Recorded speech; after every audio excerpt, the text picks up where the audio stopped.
I remember the exact moment my life cracked. Not the day we met, not the wedding. The moment I realized the person I trusted most had been looking me in the eyes and lying. For a long time, calmly, comfortably. My hands were shaking, but my mind was strangely clear. It wasn't just about love or trust. It was about everything tied to my name, my future, my safety, years of work, gone, signed away, moved, hidden, rearranged like I was just a detail. I lost more than money that day. I lost the story I thought I was living, the version of myself that believed I was protected. I didn't scream. I didn't throw anything. I made tea. I sat down. And I started planning exactly how I would take everything back, quietly. Before that day, I used to describe myself as sensible, not exciting, not dramatic, just steady. I liked lists, budgets, routines. I took a quiet kind of pride in knowing where everything was: keys, documents, passwords, receipts. If someone at work needed an old contract from 4 years ago, I could find it in under a minute. That was my superpower. My life wasn't perfect, but it made sense. I got up early. I went to work. I came home tired, but not miserable. We had our shows, our inside jokes, our Sunday routines. I thought that's what adult happiness looked like. Nothing shiny, just stable. Trust, for me, was practical. It wasn't big speeches or grand gestures. It was who remembered to buy toothpaste, who showed up on time, who washed the dishes without being asked. My husband did enough of those small things that I filed him under safe, solid, someone I could lean on. We had what I thought was a clear arrangement. I handled the day-to-day stuff, groceries, utilities, small payments. He handled the bigger picture. Investments, long-term planning, interest rates. He liked reading about markets and taxes. I did not. It felt like a fair division at the time. People used to tell me I was lucky. We didn't scream at each other in public. We showed up to family events together. We looked like a functioning team. I believed it. I needed to believe it. If I look back now, the warning signs weren't loud. They were quiet, easy to dismiss. The first one was about a credit card. We were in the kitchen, both half-dressed for work, rushing. I saw a statement on the counter with a balance that seemed off, higher than usual. I remember asking, "Is this right? It looks more than last month." He didn't even look up from his phone.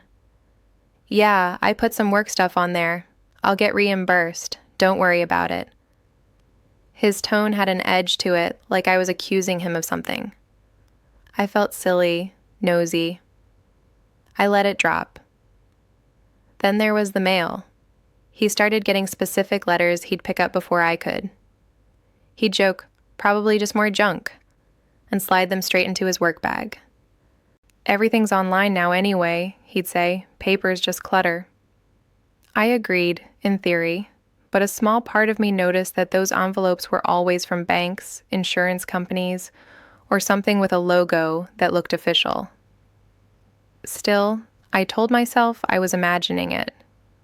I didn't want to be that suspicious, controlling wife. There were little comments, too. "I'll handle it. You don't need to stress about money. You already do so much. Let me take this off your plate." It sounded considerate. Who doesn't want one less thing to worry about? Sometimes he'd get irritated if I asked specific questions. "What exactly did we sign? How much is left on the loan now?" He'd sigh, roll his eyes, say, "You never trust me with anything," or, "I just explained this last week, you don't listen." And I would back off because I hated conflict more than I wanted answers. We were planning to do small renovations in the apartment, nothing dramatic. New cabinets, maybe a better couch. I'd been putting away a little extra every month, carefully for years. In my head, that money was my safety net and our future comfort wrapped together. One evening, sitting on the couch with my laptop, I opened my banking app to check the savings account I thought of as ours, but mostly mine. The number was lower than it should have been, not empty, just shaved down. I blinked, closed the app, opened it again, same number. I told myself maybe I'd misremembered. Maybe I'd moved some of it to a different place and forgotten. The idea that someone else had touched it without telling me didn't even fully land in my mind. I mentioned it casually to him later. "Do you remember if we used some of the savings recently?" I asked. He didn't look up from the TV. "Yeah, I moved a bit to cover some timing on bills. I told you. I'll put it back. Stop worrying, it's fine." I searched my memory for that conversation he claimed we'd had. I couldn't find it. But I found the familiar shame of feeling like I was overreacting. I let that win. Again. The real crack started with something simple. I wanted to buy myself time. Not a dress, not a bag. Time. I was thinking about reducing my hours at work for a while, maybe taking a course to switch roles. Nothing crazy. I just wanted to know how much runway we had if my income dipped a little. So I booked an appointment at the bank. I told him it was to review our options and make sure we were on track. He nodded, distracted, said, "Yeah, sure, good idea. Tell them I'll come next time. I've got too much on this week." The branch was bright and cold, all glass and polished floors. I sat across from a woman with a neat blazer and a practiced half smile. She pulled up my file on her screen, typing my details. I watched her face change, very slightly. "Just to confirm," she said, turning the monitor a little toward me. "You're aware of your current obligations, right?" I frowned. "My mortgage, yes." She hesitated. "And the personal loan, and the line of credit." My stomach tightened.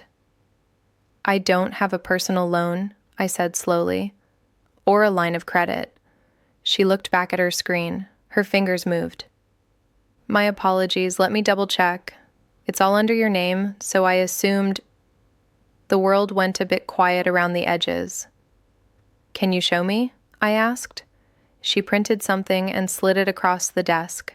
Pages, numbers, my full name, neatly typed at the top. "There's a consolidated loan here," she said gently, like she'd done this before with other people's lives. "Tied to your property and your income. It was finalized months ago." My eyes ran over the words without taking them in. Consolidation, secured, variable rate.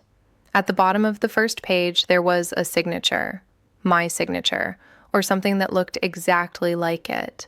I felt my throat close. "I never signed this," I whispered. But my own name was staring back at me, in ink, as if I had. The woman at the bank looked uncomfortable. People in her job are trained not to react, but something in my voice must have slipped through. "You don't remember signing these?" she asked, softer now. I stared at the pages. There it was again, my signature. Same curves, same pressure points, the little upward flick at the end. I'd written that thousands of times in my life, on emails, on cards, on forms he'd slid in front of me while I stirred a pot or packed a bag. A horrible thought landed. "Is it possible," I asked slowly, "that I did sign this and just didn't realize what it was?" She hesitated. "It's possible. Sometimes people sign bundles of documents together. There's a note here it was done off-site. Your husband is listed as an authorized contact, but the obligations are under you. Off-site. At home. At the table where we ate. On the couch where we watched shows. Maybe while I was half listening, trusting his summary. Just standard paperwork, don't worry." For a moment, I doubted my own memory so completely that I felt dizzy. Had I been that careless? Had I really signed my name under something this big and just not asked? She kept talking. Interest rates, terms, penalties for late payment. All the words ran together. "Is there any way to cancel this?" I asked. My voice sounded wrong, like it was coming from the floor. She shook her head. "It's already dispersed and partially used. We could look at restructuring, but it won't make the obligation disappear." Used for what? The question came out sharper than I intended. She clicked through screens. I can't see end use. It appears to have been deposited into your joint account initially. Our joint account, the same account he insisted on managing. The one I checked for bills and groceries, never really questioning where larger amounts came and went. When I left the bank, I didn't cry. I walked out into the street like nothing had changed. Cars moved, people crossed. The world stayed exactly the same while my insides shifted position. On the train home, I opened the banking app again. The numbers looked different now, like they belonged to someone else. All those years of careful saving, and a chunk of it had been turned into a promise I hadn't meant to make. That night, I didn't say anything. He was in a good mood, talking about some joke from work. I watched his hands move as he spoke, the same hands that had carried documents between us. Just sign here. Initial there. Standard stuff. I smiled when I was supposed to. I nodded. Inside, something was very, very still. The next day, I took a sick day from work. I told them I had a migraine. The real pain was in my chest. I made coffee, sat at the table, opened my laptop. If there was one thing I knew how to do, it was follow a paper trail. I started with my own credit report. I'd never pulled it before. I'd never needed to. The file loaded slowly, like it knew I wasn't ready. When it finally appeared, I felt my skin go cold. There, under my name, were more lines than I recognized. 2 credit cards I'd never used. A store card I'd never applied for. Another small personal loan I had no memory of signing. Twist 1. I clicked on each account. They were open, active, some with balances, some paid down enough to look managed. The payments, according to the dates, lined up neatly with periods when he'd told me money was tight, when he'd asked me not to buy anything unnecessary, when we'd skipped trips or postponed things for our future. The report also showed my score had dipped. Not catastrophic, but enough that anyone looking carefully would think I was overextended, irresponsible, sloppy. I sat back in the chair, pressing my hand to my mouth. An image flashed in my mind, him joking with friends about how I liked to shop, how he was the sensible one with money. I'd laughed along, slightly embarrassed, insisting I was careful. Now I realized how easy it would be for him to point to these accounts and say, "See, I told you." I searched my emails next. Keywords, bank names. "Congratulations on your new account." Buried in folders and promotional tabs were messages I'd never really opened, never thought were important. Each one confirmed another piece of the puzzle. I opened the mortgage file next, the one I downloaded years ago when I first bought the apartment. Then I pulled up the most recent version from my email. The numbers didn't match. Originally, the loan had been simple, straightforward, fixed rate, clear term. Under my name, with him added later as a co-owner for family reasons. So things would be easier if anything happened to me. We'd talked about it, I'd agreed. But the newer document I was looking at now was different. The amount owed was higher, like we'd pulled equity out. The terms had changed. And there, in the details, was a line that made my stomach drop. Current ownership, joint. Both parties equally liable. Twist 2. There was a lump in my throat as I went back through my memory. I remembered a day he'd said, "The bank is offering us a better rate if we restructure. I'll handle the forms. You're busy. It's just to save interest." He had mentioned it while I was getting ready, half-dressed, late for work. I remembered signing 1 page, maybe 2, rushing, kissing him goodbye at the door. He had turned my asset into our liability, quietly, efficiently. And the bank had every document in order. I scrolled further down the credit report, and something else caught my eye. A business account, under my name. I didn't own a business. I clicked through. It was registered as a small consultancy, nothing flashy. I was listed as the director, the responsible party. The correspondence address was our home. Twist 3. I felt slightly nauseous. I went back to my emails, searched for the company name. There it was, a registration confirmation I had never opened, tucked between newsletters and spam. I clicked. Attached were forms I apparently filled out. My details, my ID number, a digital signature. He worked in a field where having a company could be useful, for tax reasons, client payments, all that. We talked about it once, in theory. He'd said, maybe someday you can freelance, have more flexibility. I'd nodded, thinking it was just conversation. Now here was a legal entity with my name on it. If anything went wrong, taxes, debts, disputes, the first person responsible would be me. My heart pounded as I checked the date of registration. It was during a week I remembered clearly. I'd been overloaded at work, exhausted, coming home late. He'd taken care of the admin stuff that week, bringing me the odd paper to sign with a casual, just to formalize that account we talked about. I went to the official registry website and paid a small fee to see more details. Invoices, transactions, payments coming in, payments going out, amounts that matched chunks I'd seen moving through our joint account, never questioning. He hadn't just used my name, he'd built a structure on top of it. By now my coffee was cold, my hands had a slight tremor. I thought about my job. If there was an issue with this company, tax evasion, missed filings, it could show up on background checks, on loan applications, on simple things like renting a car or changing providers. My reliability could be questioned. And then it hit me.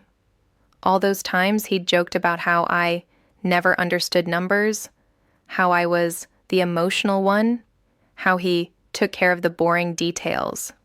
He hadn't just been managing money, he'd been narrating who I was to other people. Twist 4 came later that week. I hadn't confronted him yet. I was still gathering pieces, trying to understand the shape of the thing I was holding. He was on a call in the living room, half on speaker, not realizing how much I could hear from the kitchen. I only caught fragments at first. Yeah, she's bad with money. No, I'll sort it. But her name's on most of it. A pause. A low laugh.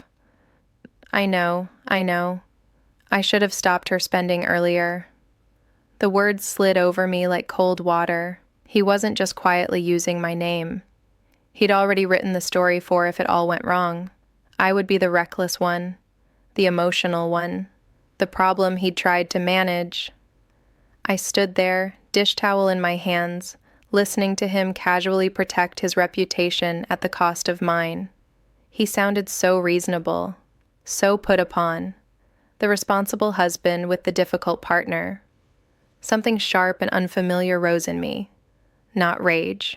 Something harder, like a piece of metal being pulled out of dirty water. I finished the dishes with mechanical movements. Later that night, when he sat next to me on the couch and put his arm around me, my body went through the motions of leaning in. Inside, I wasn't there. Before bed, I went back to my laptop. One more search. This time, I looked up my name in public records, social media, anything. That's when I found it.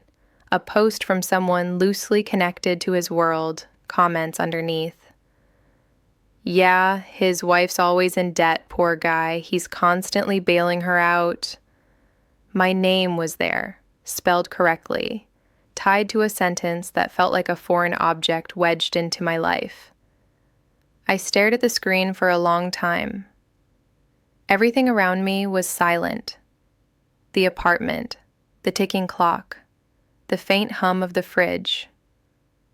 On the other side of the bedroom door, he was sleeping, breathing evenly, as if he hadn't spent years building a version of me that I didn't recognize, on paper and in other people's minds. That was the moment the shock stopped being abstract. It became a physical thing, heavy in my chest. He hadn't just taken my money. He'd taken my name, my identity, the story of who I was, and he'd done it so quietly that, for a while, even I had believed it. The morning after I found that post, I woke up before him. For a minute, lying there, I watched his back rise and fall. The same back I'd leaned on, trusted, rubbed when he was stressed. My body remembered comfort. My mind remembered documents. Habit almost made me reach out. Instead, I slipped out of bed quietly and went to the kitchen. I made coffee like I always did. Same mug, same spoon. My hands moved, but something inside me had gone very still. I realized, standing there, that if I confronted him now, with nothing properly organized, I would lose. Not because I was wrong, because he was practiced. He was good at turning questions into attacks, good at making me feel unreasonable, good at making other people believe his version first. So I decided something simple. I would not fight him in the dark. I would not fight him on feelings. I would fight him with paper. For a few days, I said nothing. I watched. I watched how he handled the mail, how he took his phone to another room for certain calls, how he shrugged off questions with phrases like, "Don't stress," or, "You wouldn't like this stuff." I noticed how easily he used my name in sentences. My wife is terrible with admin. She panics about money. I handle it. She signs anything, she just wants it off her plate. I used to laugh weakly when he said that. Now, each time I filed the words away, like evidence. At night, after he fell asleep, I got up again. I forwarded copies of every financial email to a new address he didn't know existed. I downloaded bank statements, loan documents, credit reports. I saved them to an encrypted drive and then to a separate cloud under a harmless folder name. Every click felt like both betrayal and self-defense. There was a voice in my head, the old voice whispering, "Maybe you're overreacting. Maybe it was a misunderstanding. Maybe he didn't realize what he was doing." But the signatures, the accounts, the company, those weren't accidents, they were choices. Still, some part of me kept looking for a way to excuse him. It was easier than accepting that the person I shared a bed with had, for years, been quietly building a trap with my name on it. The first concrete step I took was small from the outside. I changed where my salary went. I opened a new account at a different bank on my lunch break. No joint access, no extra cards, just my name. When HR sent the form to update my payment details, my hands shook a little as I signed. A real signature, conscious, mine. I didn't tell him. When he asked later, "Money came in today?" In that casual tone, I just said, "Yeah, I think so," and went back to chopping vegetables. That was the beginning of the separation, even though we were still sleeping in the same bed. The next step was more formal. I booked a free consultation with a lawyer. Not a dramatic divorce lawyer in my mind yet, just someone who understands contracts. I used my old personal email. I deleted the confirmation from my phone. I told him I was meeting a friend after work. Sitting in that small office, with its fake plant and conservative paintings, I felt both ridiculous and terrified. I might be overreacting, I started. I just need to understand what I'm looking at. I laid out the documents I'd printed, the loan, the altered mortgage, the company registration, the extra cards. The lawyer didn't rush to speak. He took his time, reading, brow tightening slightly now and then. He asked clear, precise questions. "Did you authorize this? Do you remember signing this? Has anyone else had access to your ID, login details, or physical mail?" "I trusted my husband," I said. "He handled a lot of the paperwork. He'd bring me things to sign, tell me what they were. I didn't always read everything." He nodded, not judging. "Is there domestic violence?" he asked, in that routine way. "No, he's never hit me," I answered. Then, after a pause, "He's good at making me feel stupid. Does that count?" He looked at me for a long moment. "It counts," he said quietly. "It matters." We went through scenarios: fraud, coercion, undue influence, misrepresentation. Some things would be hard to prove. My signature was on most of it. He hadn't forged it in the classic sense. He'd weaponized my trust. But there were still levers. I could put alerts on my credit. I could challenge specific accounts, especially ones opened only digitally. I could formally separate our finances. I could start a paper trail of my own, emails to banks, written records of conversations, dated notes. Whatever you do, the lawyer said. Stop signing things, and don't warn him you're planning changes until those changes are in place. It felt strange hearing that about my own husband, like he was being recategorized in front of me, from partner to person I needed to protect myself from. On the way home, I didn't feel triumphant. I felt tired, old, almost. I watched him more closely after that, not suspicious like a jealous partner, more like an auditor. One evening, he came into the kitchen with a thin stack of papers.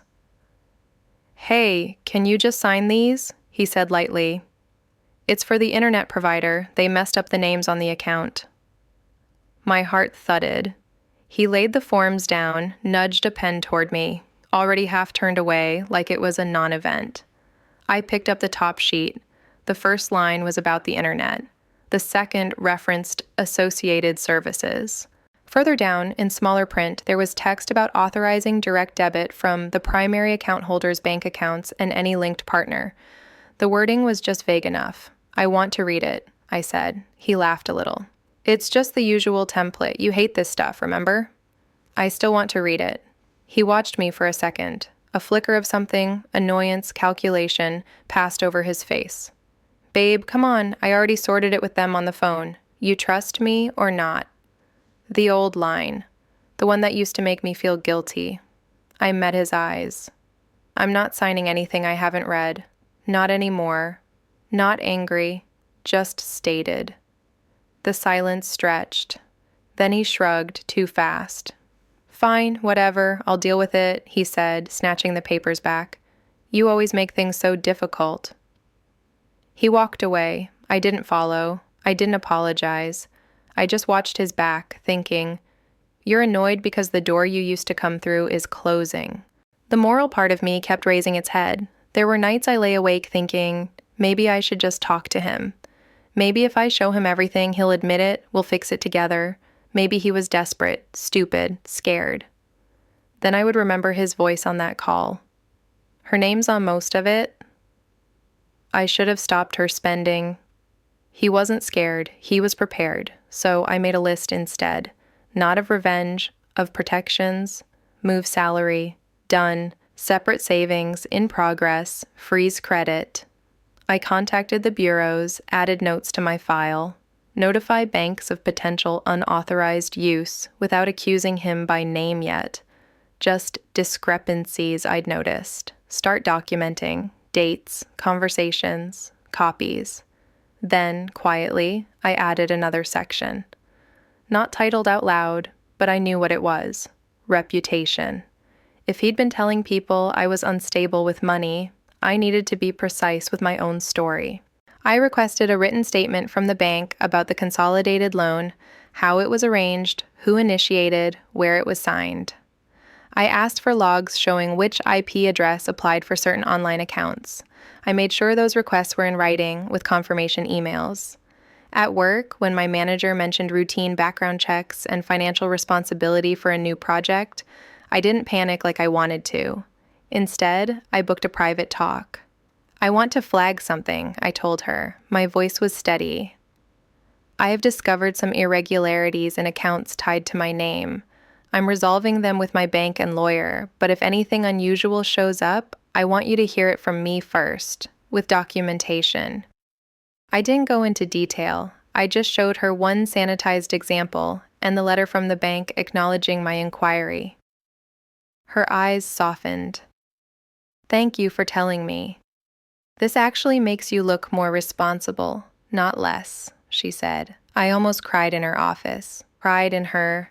Not because of what she said, because someone believed me without making me prove I wasn't crazy. At home, I remained calm. I cooked, I went to work, I laughed when something was genuinely funny. I didn't snoop through his phone. I didn't follow him. That wasn't the kind of revenge I wanted. What I wanted was simpler. My name back, my stability back, the truth in daylight. The more I observed, the more patterns I saw. He started dropping hints about things being tight, complaining about carrying everything, sighing heavily when I mentioned any expense that wasn't essential. He was setting the stage. If anything collapsed, he'd already written the script. He tried. I failed. So I wrote my own version, with dates, amounts, screenshots. There was one more hesitation I had to face: my family. They liked him. They thought we were solid. At most, they'd seen him as a bit controlling with money, but in a responsible man way that older generations sometimes admire. Telling them would change how they saw him, maybe forever. One Sunday, I went to see my sister alone. I didn't bring a folder or printed proof, just myself. We sat at her table, kids' artwork on the walls, normal life all around us. I told her, slowly, without embellishment, what I'd found. She didn't interrupt much. When I finished, she was quiet for a long time. "Do you have proof?" she finally asked. "Yes." My voice shook slightly. "I have everything." She nodded once. "Then you're not overreacting," she said. "You're underreacting." We both laughed, but it broke a little in the middle. "Are you going to destroy him?" she asked, not unkindly. I thought about it. "I don't want to destroy him," I said. "I want the truth to be stronger than his story.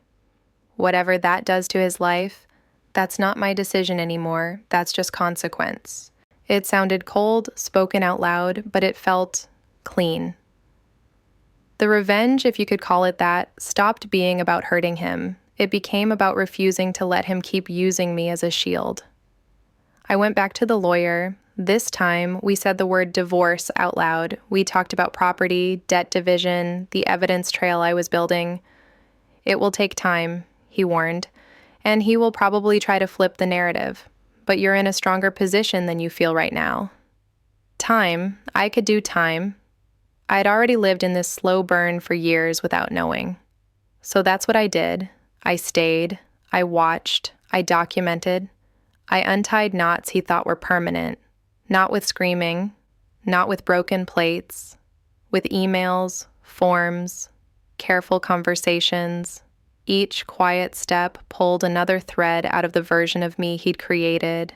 The day I finally told him I knew, I had a folder on the table, names, numbers, printouts.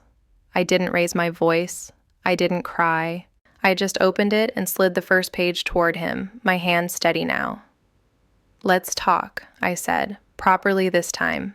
I put the folder on the table between us like it was any other stack of bills. He glanced at it, then at me. "What's that?" "Some things I need you to explain," I said. My voice was even. Too even, maybe. He pulled out a chair, sat down, a little wary but still casual. I slid the first document toward him, the consolidated loan. "Can you walk me through this?" I asked. He barely looked at it. "Oh, that. I told you. It's just to simplify our payments. We talked about it ages ago." "I don't remember that conversation," I said. "And my name is on all of it." He shrugged. "Yeah, because your income is more stable. It made sense. You were fine with it." I watched him closely. His eyes didn't linger on the numbers. He wasn't remembering. He was improvising. "Where did the money go?" I asked. "To pay stuff off, cards, the usual. Look, why are we doing this now?" I slid the next page over, a printout from the bank, the initial disbursement, the transfers. "It went into our joint account," I said, "and from there, a lot of it went out to your business expenses." He frowned. "Business is us. It's for our future. Why are you separating it like that?" I didn't argue with the language. I just pushed the business registration across the table. "Is this us too?" I asked. He stared at the header. The name of a company, my name listed as director and owner. He squinted, then forced a short laugh. "Oh, it's just paperwork. It doesn't really mean anything. I told you I'd set something up so you could do consulting later." "You set something up now," I said. "In my name, without telling me. And you've been using it." His jaw flexed. "You're overreacting," he said. "Everyone does this. It's just structure. It's still ours." I took a breath. "I pulled my credit report," I said quietly. "There are cards I never applied for, a loan I never meant to take, A company I never knew existed. All of it ties back to you handling the paperwork. He looked at me properly now, measured, calculating. You signed, he said finally. I didn't forge your name. I put the forms in front of you. You signed them. There it was, the truth he thought would save him. You're right, I said. I signed things I didn't read because I trusted you. That's on me. But what you told other people, that I'm irresponsible, that I'm bad with money, that I ran up debt you had to fix, that's not on me. He opened his mouth, shut it again. Who told you that? He asked. Does it matter? I replied. He leaned back, arms crossed. So, what is this? He said. Some kind of interrogation? You going to pretend you weren't happy to let me handle things? You didn't want to think about money. You liked it that way. I didn't rise to it. I've spoken to a lawyer, I said instead. His eyes flickered, just a fraction. A lawyer? He repeated. For what? For advice, I said, on my obligations, on what happens when accounts are opened in my name for someone else's benefit, on economic abuse. He scoffed at the phrase. Don't be dramatic. I slid the final page across. An email printout from the bank confirming that the consolidated loan had been initiated via a phone call from his number and a follow-up meeting off-site. I've started documenting everything, I said. From now on, I'm not signing anything I haven't read. I'm moving my income. I'm separating our finances. And I'm not going to protect you with silence if anyone asks what happened. We sat in that wordless space for a few seconds. He was the first to look away. You're blowing this out of proportion, he said, the edge sharper now. You're going to make both our lives harder. For what? Pride? For the truth, I said. Just that. Nothing extra. He stood up abruptly, pushed the chair back. I can't talk to you when you're like this, he muttered, and walked out of the room. I didn't follow. I gathered the papers back into the folder, one by one, like returning pieces to a box. Then I went to my desk and did the most important thing. I wrote it all down. An email to myself with the subject line, Summary of Conversation, no emotion, just facts. At We discussed. He stated X. I presented Y. His reaction, Z. It felt cold, clinical. But truth, to stand up against stories, needs timestamps. Over the next few days, his behavior shifted like weather. One morning, he was extra sweet, made breakfast, kissed my forehead, said, We've both been stressed. Let's not make a big deal out of things that are already done, okay? Another evening, he snapped at me for leaving a light on. We can't afford to waste electricity now that you're sabotaging everything, he said. I noted both in my private file. I didn't meet him with anger. I met him with repetition. When you're ready to go through the documents with my lawyer present, we can talk properly, I'd say. You think you're the victim here? He'd retort. I think I'm responsible for my name, I answered, and I'm acting like it. Step by step, I pulled threads away from him. I went to our main bank in person and asked to update my profile. With calm, polite insistence, I removed him as an authorized contact on any account where I was the primary holder. I changed passwords, set up alerts. I didn't accuse him to the staff. I just repeated, I'd like to ensure that only I can make changes to facilities under my name. They didn't need the story. They just needed the instruction. I wrote to the credit bureaus, enclosing copies of my ID and a short, clear statement. I have discovered accounts opened in my name that I do not recognize authorizing in full. I am reviewing these with the original providers and my legal counsel. In the meantime, I request a fraud alert be placed on my file. I forwarded confirmation emails to my secure folder. I felt a small flicker of control each time a "received, we are processing your request" arrived. Then came the company. The lawyer helped me draft a letter to the tax authority and corporate registry. I have recently become aware that a company has been registered listing me as director and responsible person. I was not actively involved in the creation, operation, or management of this company. I believe my personal details were used by my then husband in the course of handling household administrative matters, which I did not fully understand at the time. I am willing to cooperate fully and provide evidence. I request guidance on how to rectify the register and clarify my lack of involvement in the company's trading decisions. Every sentence was weighed, not vengeful, just factual. For a while, nothing happened. Life went on. We still shared a roof. We moved around each other like people in a narrow hallway, careful not to touch. He seemed busy, more calls, more time out of the house. Every so often, I'd hear him in another room, voice low and annoyed. No, I don't know why the bank flagged it. Yes, it's in her name, but I manage it. I've always managed it. The first external consequence arrived in our mailbox, ironically, as a white, official-looking envelope. He opened it in front of me without thinking, tore the edge, scanned the letter, and his face changed. "What is it?" I asked. "Nothing," he said too quickly, folding it back up. Later, when he'd gone out, he left the crumpled envelope on the counter. Old habits. He never imagined I'd start checking what he threw away.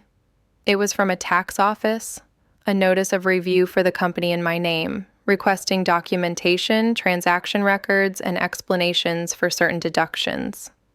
At the bottom, a line, "Please note, the individual listed as director is ultimately responsible. Failure to respond may result in penalties." I'd already written to them. They'd already heard my side. This letter had gone to the registered address, our home, as routine. I didn't panic. I took a photo and sent it to my lawyer, referencing my earlier letter. Within a week, a new letter arrived, addressed to me this time. It acknowledged my contact, thanked me for my willingness to cooperate, and invited me to a meeting to clarify my role. At that meeting, in a neutral government office with plastic chairs, I repeated what I'd already put in writing. I brought my folder, showed them the timelines, pointed out transfers from our joint account to the business account, always initiated by him. Emails forwarding invoices he'd sent from me to clients I'd never heard of. The official across from me was not emotional. He didn't need to be. He just needed clarity.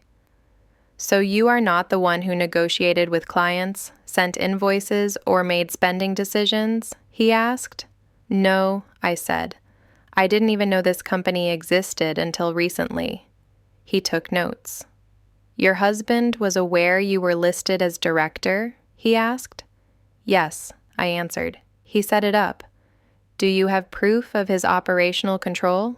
I handed over printouts of emails, his email address on invoices, his bank account as the one receiving certain payments, his messages telling me to just sign this. It's for that thing we talked about. I watched the official's pen move steadily. "Thank you," he said at the end. "We may contact you again. For now, please refrain from disposing of any records." I walked out into the air feeling both lighter and heavier. I knew what this meant. They weren't going to forget about him. They were going to follow the money, like I had. At home, he was tense for days, short-tempered, quiet on his phone calls. One evening, he asked too casually, "Did you get anything from the tax office?" "Yes," I said. "They're clarifying my role. I've given them everything they asked for." His face tightened. "And what exactly did you say?" he asked. "The truth," I said. "Nothing more, nothing less." He stared at me like he was trying to find the old version, the one who'd smoothed this over. "She's turning on me," he would have told someone later. But the truth was simpler. I'd stopped turning away. The divorce papers went out not long after. My lawyer sent them to his new address. He'd moved out by then, after one too many evenings of sleeping back-to-back in a shared silence. The petition didn't accuse him of crimes. It laid out a pattern of financial control and undisclosed obligations. It requested a division where I kept the apartment, on the basis that it had been purchased in my name before many of the entanglements, and where he assumed primary responsibility for the business-related debts. It wasn't a fantasy of he loses everything. It was realistic. Tough for him, safe for me. He hired his own lawyer. I saw his version of events for the first time in legal form. According to his filing, I was emotionally volatile, unable to manage finances, and had authorized him, verbally and tacitly, to handle all matters on her behalf. He suggested I was now rewriting history out of resentment. Reading myself through his eyes was like looking at a distorted mirror.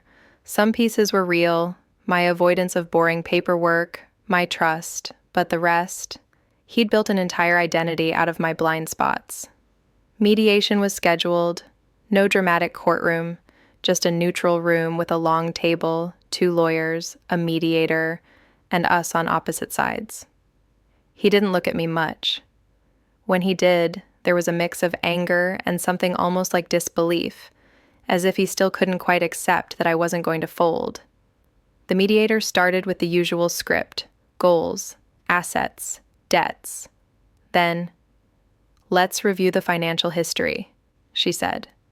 My lawyer slid our timeline across, document by document, loan dates, account openings, emails, letters. Without any raised voices, his story began to fray.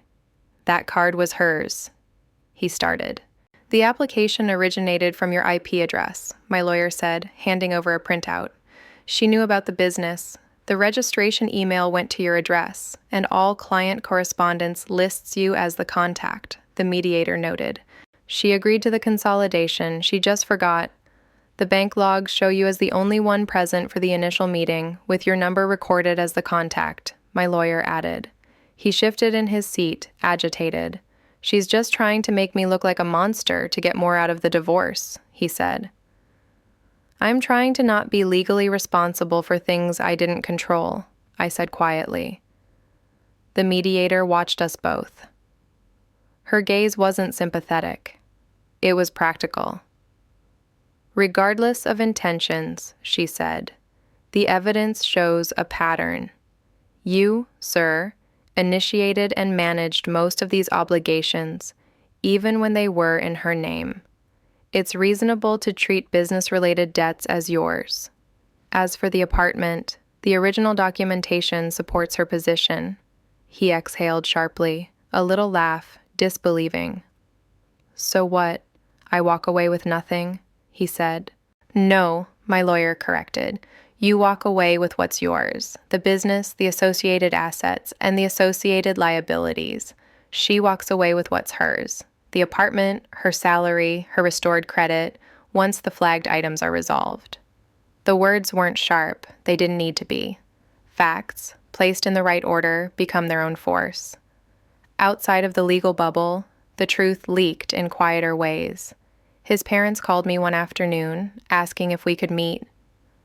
"Just us," his mother said. We sat at their dining table, the same one where we'd celebrated birthdays, shared meals, played cards. "We've been hearing 2 very different stories," his father said simply. "We'd like to see something concrete if you're willing." I debated for days whether to involve them. It felt cruel to show parents what their son had done. But they'd already been given a version of me. Unstable, ungrateful, unfair. I'd promised myself I wouldn't gossip or dramatize.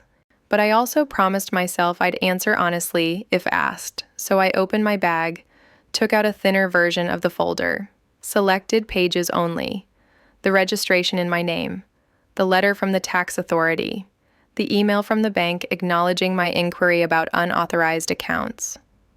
I pushed them toward them one at a time. I didn't comment. I let them read. His mother's hands trembled slightly as she held the papers. His father's jaw tightened. "We didn't know," she whispered. "I know," I said.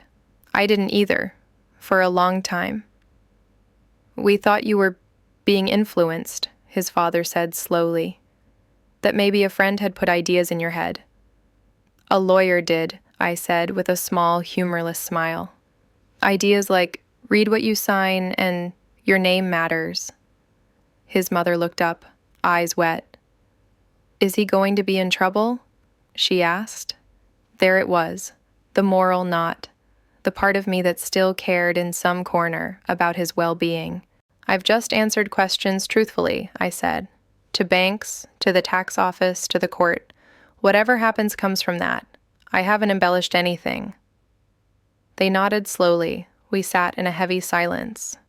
When I left, his mother hugged me for a long time, not as her son's wife, just as someone whose world had been quietly rearranged.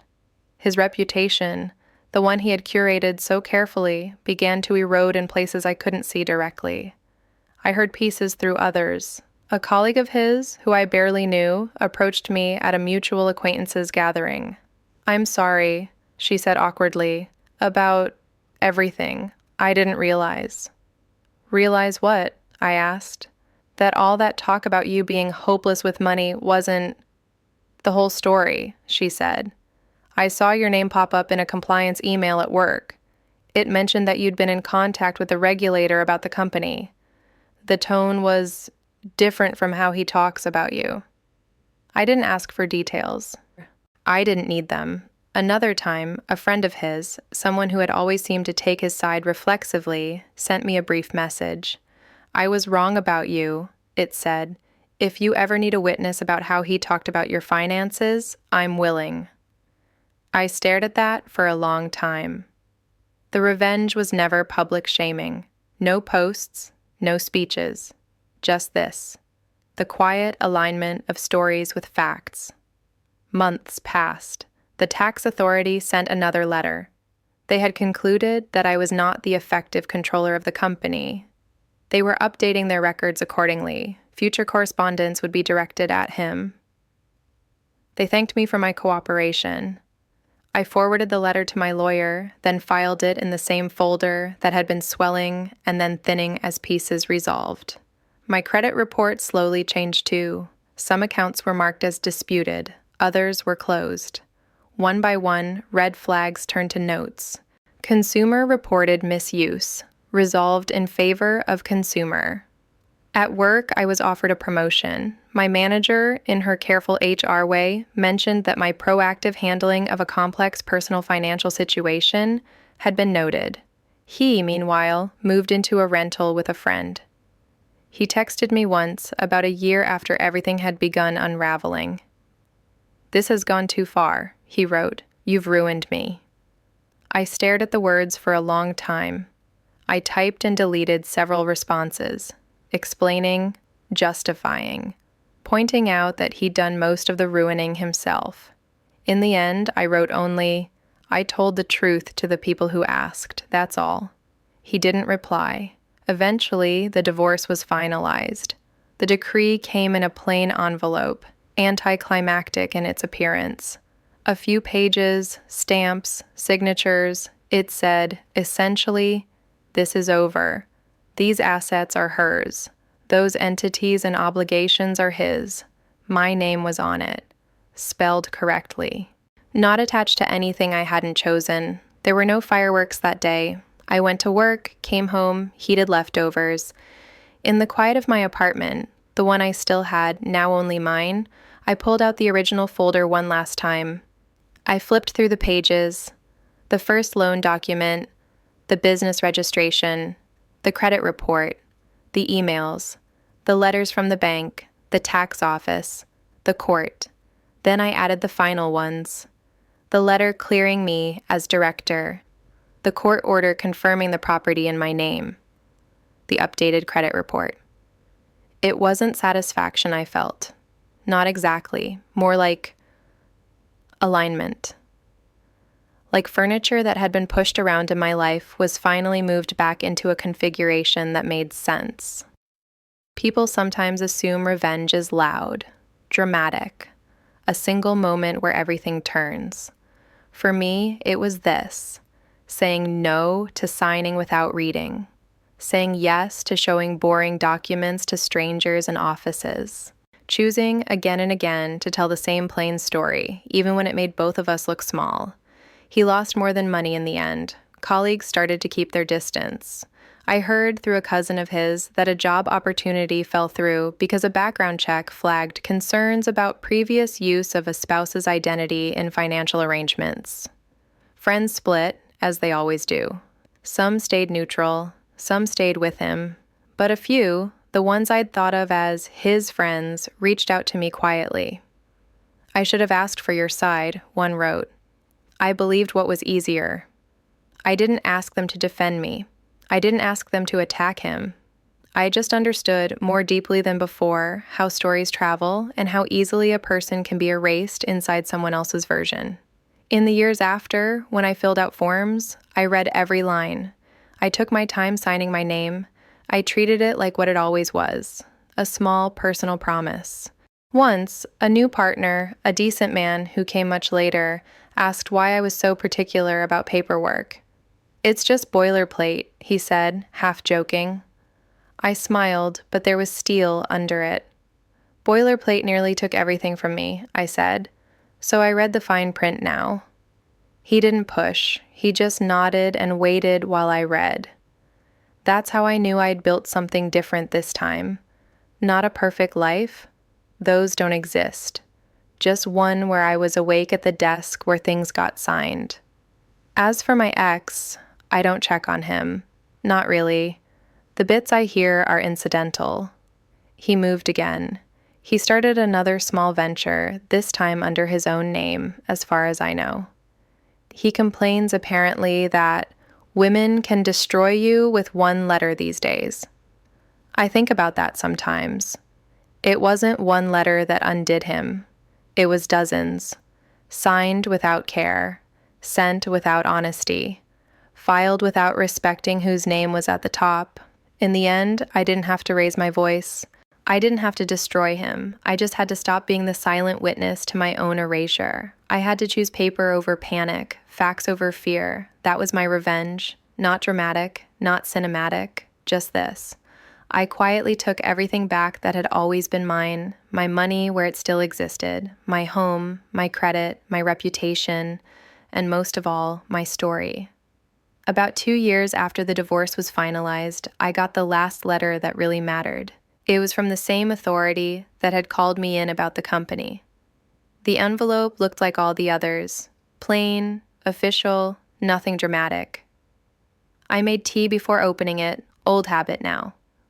I don't open important things standing up anymore. Inside was a summary of their findings. They had completed their review.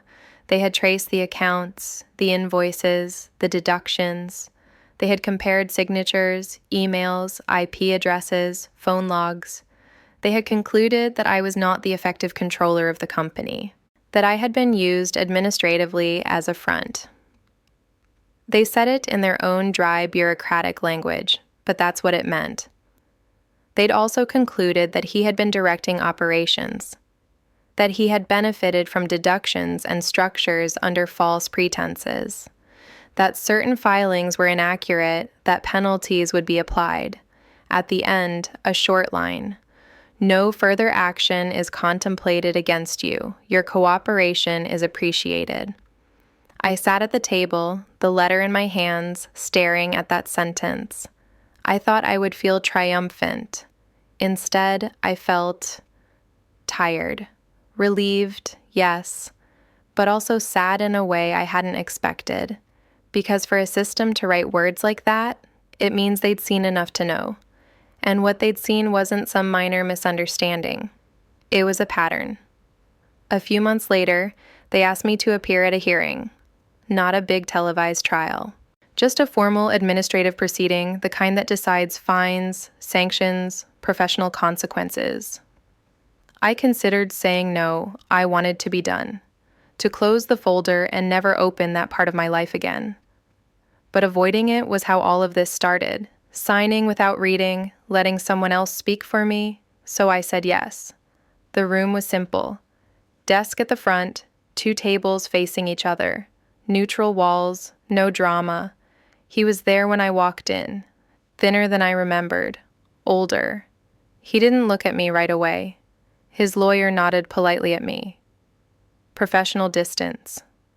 I sat where they told me. I took the oath. Raised my right hand. said I would tell the truth. I'd been doing that for years now. Still, saying it out loud in that room felt heavy. The questions were straightforward. Can you confirm your relationship to the respondent? How did you first become aware of the company registered in your name? Did you participate in the preparation of these filings? Who handled the correspondence with clients and agencies? I answered in simple sentences. Yes, we were married at the time. No, I did not know the company existed until after I pulled my credit report. No, I did not prepare or understand those documents when they were signed.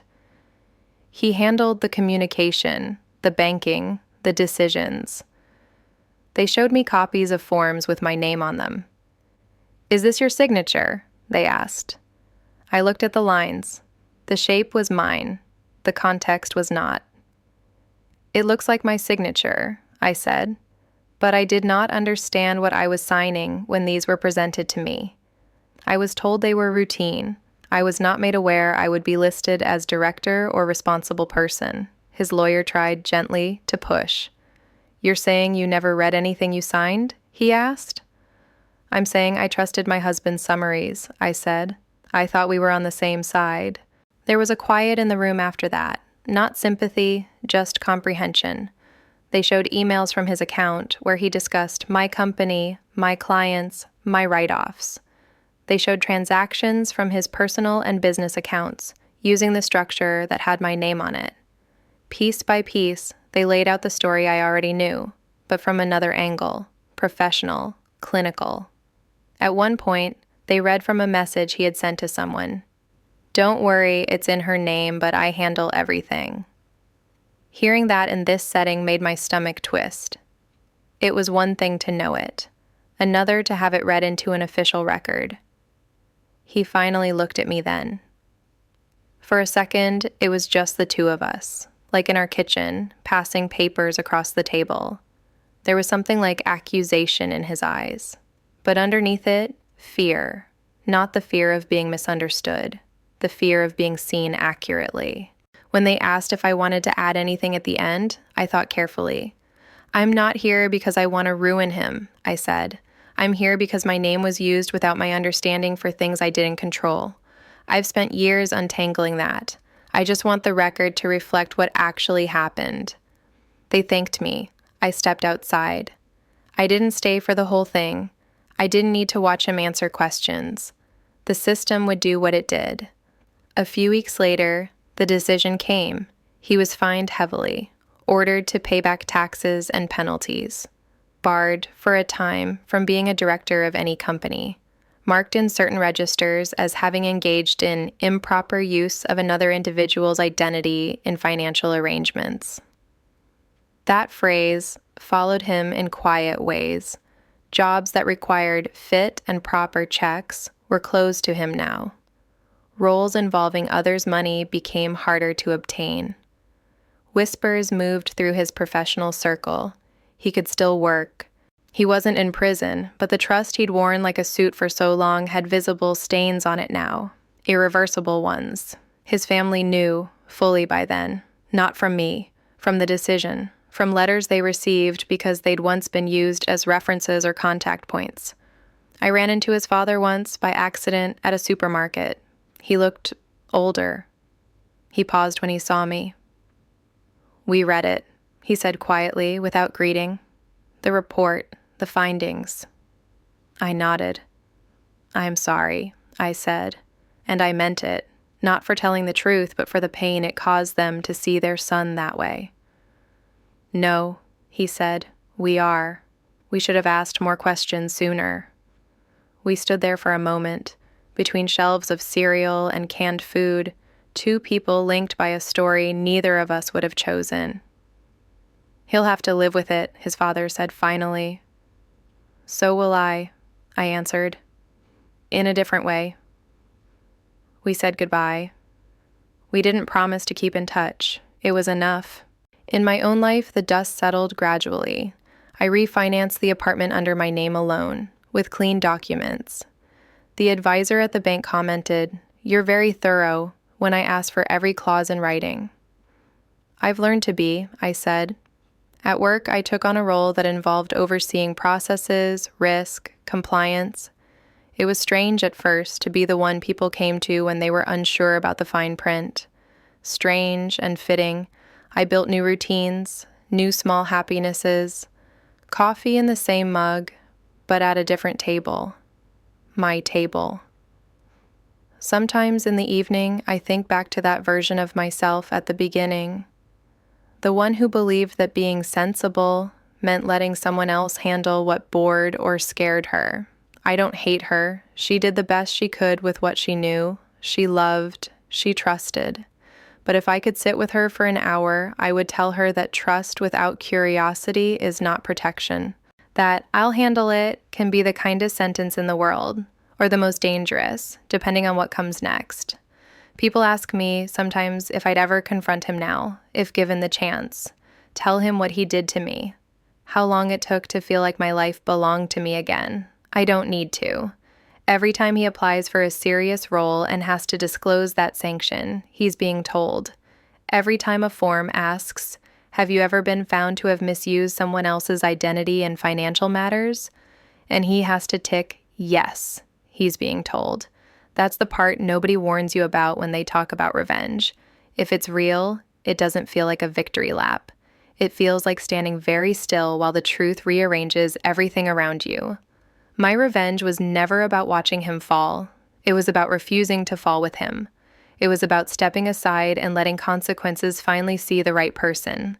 I tell this story now not because I enjoy reliving it, but because I remember how alone I felt when I first realized something was wrong. How crazy I thought I must be to question the person everyone else said I was lucky to have. If this narrative finds someone at their own kitchen table, staring at paperwork that doesn't make sense, hearing jokes about how they're bad with money repeated one too many times, then maybe it does one more thing for me. It turns what he tried to bury me with into something I can stand on. There's a stack of documents in a box in my closet now. I don't need to look at them anymore, but I keep them, not as evidence, as a reminder of what happens when you sign yourself out of your own life, and what it costs, but also what it gives back when you decide, quietly, to sign back in. He taught me that a signature can be stolen, copied, misused. The world taught him that the story behind that signature matters more than the ink, and in the end, the most permanent thing he left on my life wasn't the debt, or the damage, or the lies. It was the moment I finally chose my own name over his version of it, and watched in absolute silence as the truth did what I never had to raise my voice to do. Age, 37. Gender, female personality, quietly observant, patient, practical, and emotionally contained. Tends to process things internally before speaking. Strong sense of responsibility and loyalty. Good at planning and following through. Flaws include avoiding direct confrontation, over-explaining to keep peace, and doubting her own instincts when someone she loves disagrees. Inner conflict between wanting to believe the best in people and a deep fear of being made a fool of. Background: grew up in a stable, lower middle-class family in a modest urban neighborhood. Parents were hardworking, focused on security and reputation. Learned early to be careful with money and not depend on anyone blindly, but softened some of those rules in marriage.